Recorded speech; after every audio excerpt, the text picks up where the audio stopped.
Hello guys, Singapore will set up consulate in Sabah and Sarawak.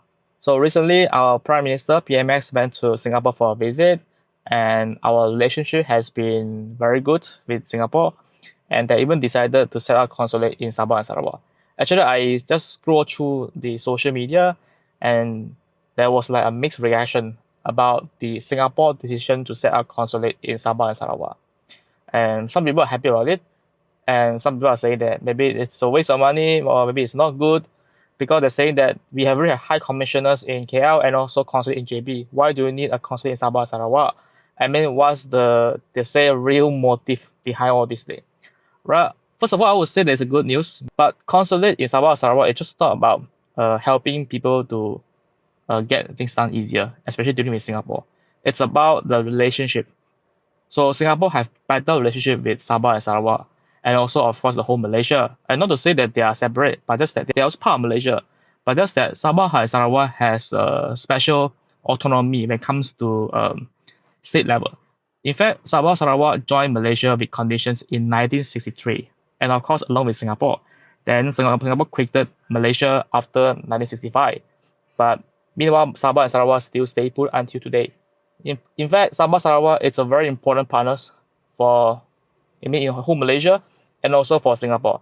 And recently, Sarawak has been starting a lot of initiatives like they're going green. They are focusing on hydrogen economy. They want to export hydrogen or solid hydrogen to Singapore. In fact, they are doing that now. So they want to focus to make it green and it can be a sort of business to boost Sarawak economy.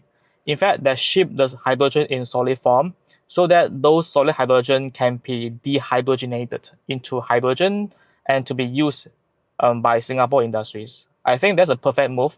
Not only it strengthens Sarawak positions as a green hub, I mean hydrogen hub for Malaysia, and it's also for Sarawak itself, where it creates extra revenues and businesses for Singapore Sarawak. And recently I saw Air Borneo is going to start very soon. Air Borneo before that it was like a Mars wing, so now it is taken over by the state government of Sarawak. So I'm quite positive about this because having more flights, it's more convenient not only for people from Sarawak and also people from Semenanjung as well. If you want to go to Sarawak, we have more options other than depending on Asia, Batik Airs, and so on. Right, more flights better for us. Maybe better competition is good for consumer. And also Sarawak has a lot of initiative like they're going to do semiconductors industries. So they're focused on gallium nitride, which is actually going to be complementary to some of the industries, semiconductor industries in the West Malaysia, like in Selangor and of course in Penang, and also other parts like Malacca. To further extent, it's in Johor, the data center. So all different states have respective roles to play in order to make Malaysia a great place for investment and make ourselves as a good business partner. So having consulate in Sabah Sarawak is a good move, and it creates people-to-people connections, directly with Singapore, with Sarawakian, and also for Sabah. And I'm sure that Sabah Sarawak also need a lot of investment from Singapore as well. But of course, there are some things that have to go through a federal level, but sometimes state level can just handle all this and make things easier for people of Sarawak to see investment, see business activity, and so on. So what do I think about this? And I think from a geopolitical perspective, it is good because Sarawak is going to become one of the major hydrogen hub, not only in Malaysia, in South Asia, maybe in Asia as well. So as Malaysia, we should be proud that Sarawak is part of us and they are doing such a good job that maybe it can be a role model for the West Malaysia to learn. You know, especially comes to harmony, comes to the hydrogen initiative, and so on.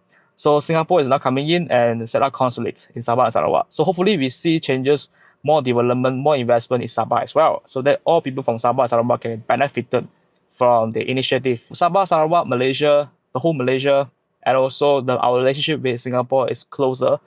So it's good. What do you think about Singapore's decision to set up consulate in Sabah and Sarawak?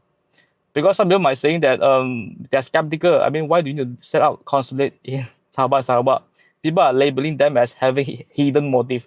So I saw it from some some comments from social media. They're saying this. So I'm not quite sure about this. And please leave a comment down below as well. And don't forget to subscribe for more content like this. And see you in the coming videos. Bye bye.